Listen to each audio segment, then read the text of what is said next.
What's up guys? We're back for another well overdue how-to video. You guys have requested this one for a while, and today I'm going to teach you guys how to manual. As you can see behind me, we're in a nice big parking lot, no cars around, so we're a nice safe environment. We're going to start right here on flat ground. Whether you're on BMX, a mountain bike, the process works just the same on all bikes.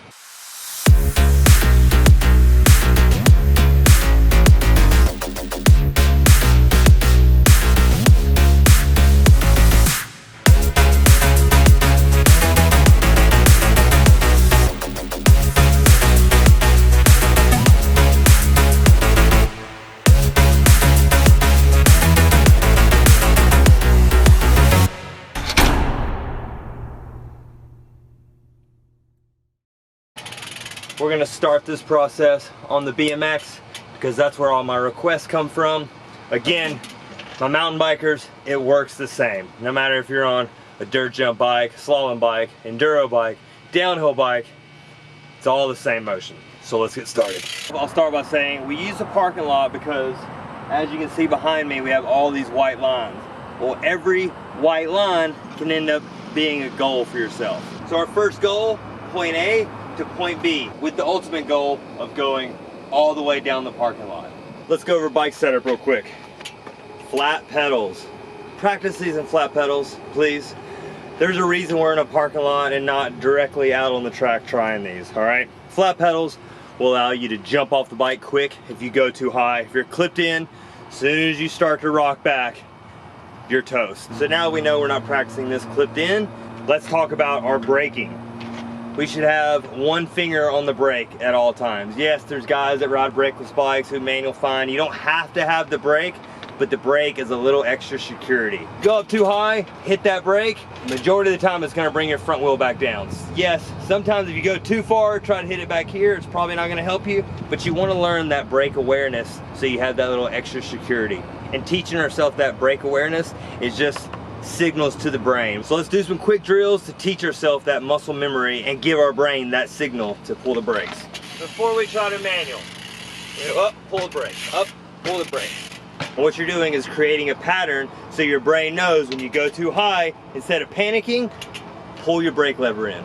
So this parking lot goes slightly downhill this direction, so we're gonna go that way because it's just gonna help us push. If we hit brakes too much, we lose a little bit of speed. If you're going downhill, it's gonna kind of help you keep that up and keep that forward momentum. If you go uphill, it's a little easier to get into the manual being uphill, and sometimes it feels a little safer, but you're fighting against gravity and you're gonna slowly slow down, especially if you're feathering the brake. So you're not gonna probably get as far as you want unless you go sprinting all the way across the parking lot. Now let's talk about the process of just getting the front wheel off the ground. As we're approaching our point A, if we're already standing up, we have no room to lift, right? So we're gonna bring our chest down to the bars. We're gonna keep our eyes and head forward in the direction of our goal. So as our chest is down, head up, eyes forward, we're pulling up and back. Our arms need to lock out. If they're bent, your muscles are gonna get tense, and all they're trying to do is push the bike back away from you. So as we go back, down, up and back, locked arms.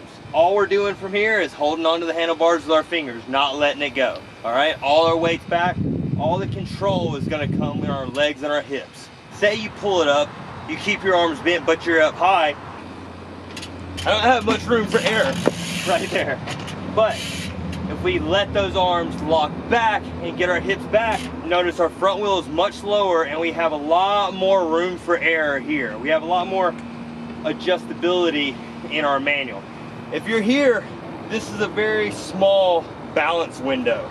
But here, it's a lot more opened up. And plus, if we loop out, we're a lot closer to the ground in this position. So now we know, get that front end up and lock those arms. Now what do we do with our body? Get those hips back. Get your ass over that back wheel. Further your butts over that back wheel, the easier it's gonna be to find that balance point. And plus, further back your butt is, the lower the front wheel can be. What we're trying to do is balance out the weight over this back wheel. All right, let's circle back to our eyes and head position. So I tell you to look forward. My mountain bikers, you'll know. If you're going on a downhill run and you see the tree, you'll hit the tree. So if your front end's up, you're manualing, but your head and eyes are down, maybe looking just in front of your front wheel, majority of the time, you're probably gonna drop your front end right where you're looking. But if you put your eyes on the prize and know I wanna go from point A to point B, keep your eyes on that line. Or I would even say, if your goal is point A to point B here, put your eyes on the next line. That way, when you reach the goal, you'll actually have better chances of manualing past your goal. So again, eyes and head up, always looking forward in the direction that we want to go. For my riders who have been in my clinics, you guys will know I preach that all the time. We're always looking where we want to go, no matter if we're going through turns, going down the first straight, jumping, whatever. All right, so checklist. We got our finger on the lever, eyes, head looking forward. We're ready to pull up and lock those arms out with our butt over our back wheel. That gets you in the position, but we got to hold that manual up. And what's going to hold that manual is how hard you push on these pedals, or how much commitment you keep to keeping that butt back or bringing forward. There's always a tendency when you go too high, you want to do this, all right? Harder you push on those pedals, the more your front end's going to come up, because you're pushing on those pedals and pushing your back end forward and away from you, obviously bringing up the front wheel. So time to manual. We're approaching our line, we're going to drop our chest down and pull straight back. As soon as our hips go back, that's when we start applying pressure on the pedals and pushing forward, all right?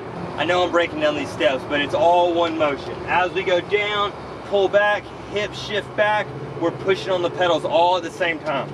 If you have trouble getting that front wheel up, you're probably not pushing on those pedals hard enough, because it's all one motion. Oh, another tip.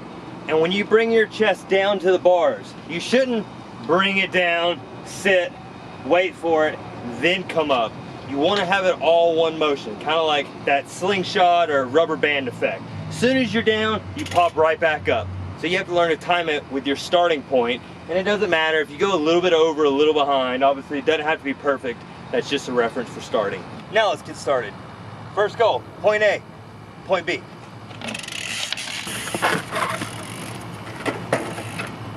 I just slipped the pedal right there. Oh, ow.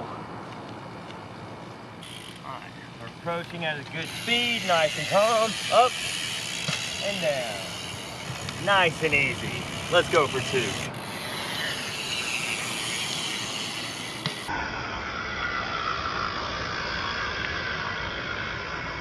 Now I did forget to mention, don't come in with too much speed. A lot of people like to rely on their speed. You just go fast. Well, the faster you're going, if you lift up, yes, your front end's gonna go further.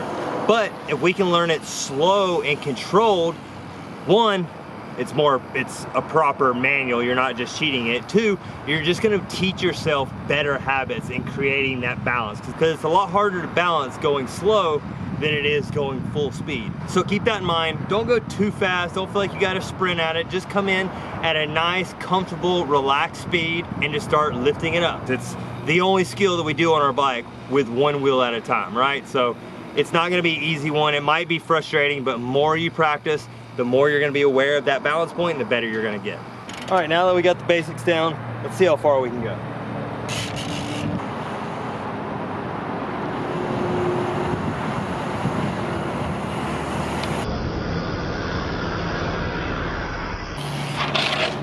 Hopefully that helped. You've had plenty of practice now.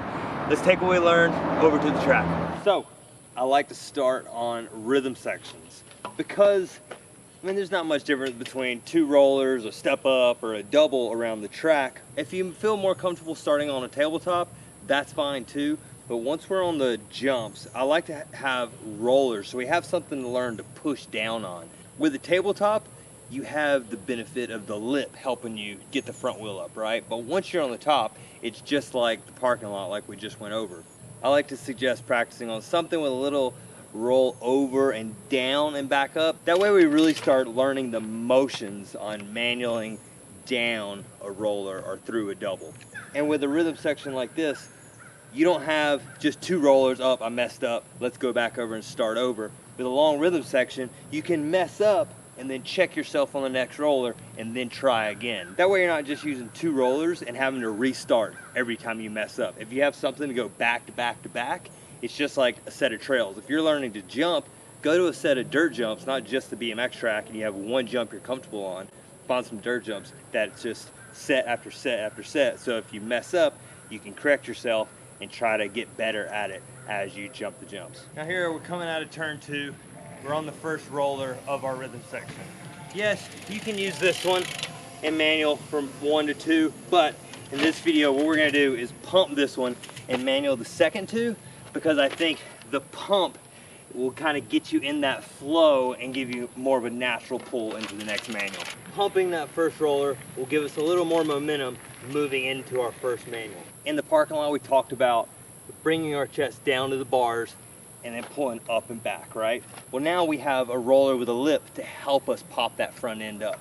So we don't have to think so much about bringing our chest down, but more as our front wheel's hitting the first roller or whatever we're manualing, the bars are coming up to us and we can kind of meet our bars halfway with our chest. That way we're absorbing the takeoff of the roller, really kind of sucking it up, and that's what's getting our chest down to our bars, ready to pull back on our bars. I see a lot of people, sometimes they come down, they approach the roller and then they drop their weight before they hit the lip.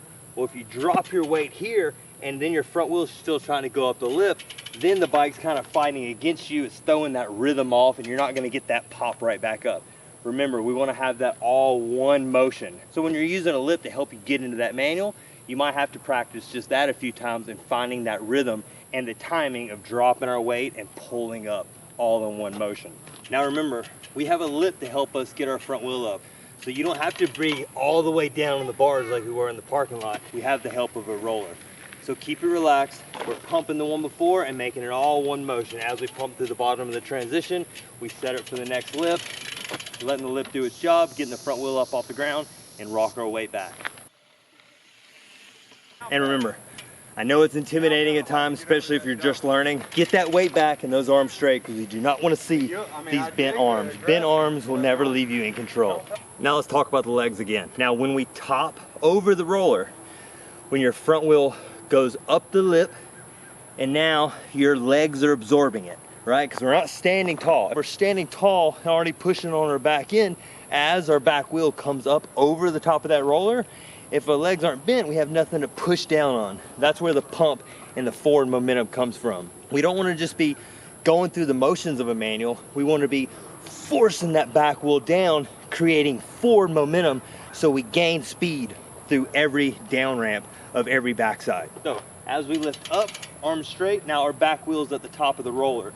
From this point, that's when our legs should have absorbed the roller, and now we can push down on that backside, creating momentum and forcing down on the pedals, keeping that front wheel up. I mentioned the speed in the parking lot. If you come in with too much speed, yes, it's gonna make your manualing a lot easier, but you're not learning the proper technique and finding that balance point. We wanna be able to do it slow because it's always easier going fast or at race speed. So let's learn this process slow so we feel what our bike does, we feel where our body moves, we're in control, and it's only gonna help you in the long run of learning the manual all the way down a straightaway. So while we're at it, I'm gonna go ahead and throw in double manuals. Obviously, same motion off the lip, but now we have a second roller to get over. As we come up over that first roller, we're pushing our legs through, creating that momentum.